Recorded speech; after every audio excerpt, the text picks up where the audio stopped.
ছড়িয়ে পড়েছে দিগন্ত থেকে দিগন্তে, লাল আগুন ছড়িয়ে পড়েছে দিগন্ত থেকে দিগন্তে।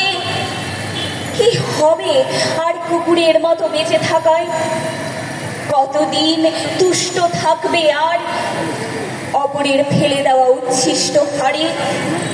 মনের কথা ব্যক্ত করবে ক্ষীণ অস্পষ্ট কুই কুই শব্দে।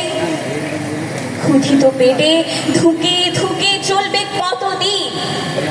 ঝুলে পড়া তোমার জীব শ্বাসে প্রশ্বাসে ক্লান্তি টেনে কাঁপতে থাকবে কতকাল? মাথায় মৃদু চাপড় আর পিঠে হাতের স্পর্শে কতক্ষণ ভুলে থাকবে পেটের ক্ষুধা আর গলার শিকলকে? কতক্ষণ নাড়তে থাকবে লেজ?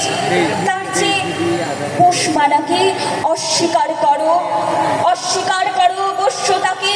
চলো শুকনো হাড়ের বদলে সন্ধান করি তাজা রক্তের।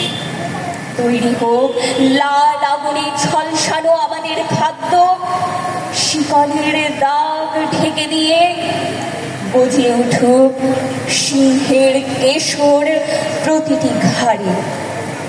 ধন্যবাদ।